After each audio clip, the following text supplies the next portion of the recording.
ഏതൊരു വസ്തുവും നിർമ്മിച്ച അതിൻ്റെ നിർമ്മാതാക്കളാണ് അതെങ്ങനെയാണ് അത് കേടുവന്നാൽ നന്നാക്കേണ്ടത് എന്ന് പറയേണ്ടതും പഠിപ്പിക്കേണ്ടതും.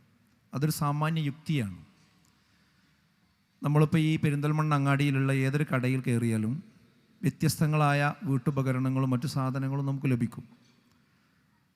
അതെല്ലാം വാങ്ങുമ്പോൾ അതിനെന്തെങ്കിലും തകരാറ് വന്നാൽ അത് നന്നാക്കാനുള്ള ഒരു വഴിയും അതിൻ്റെ കൂടെ അവർ തന്നിട്ടുണ്ടാവും.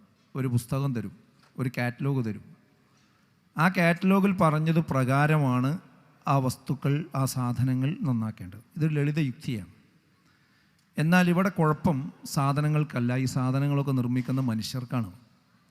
അപ്പോൾ മനുഷ്യൻ ഏതെങ്കിലും ഫാക്ടറിയിലോ മറ്റേതെങ്കിലും സ്ഥലങ്ങളിലോ ഉണ്ടാക്കപ്പെട്ടവരല്ല, അവർ സൃഷ്ടിക്കപ്പെട്ടവരാണ്.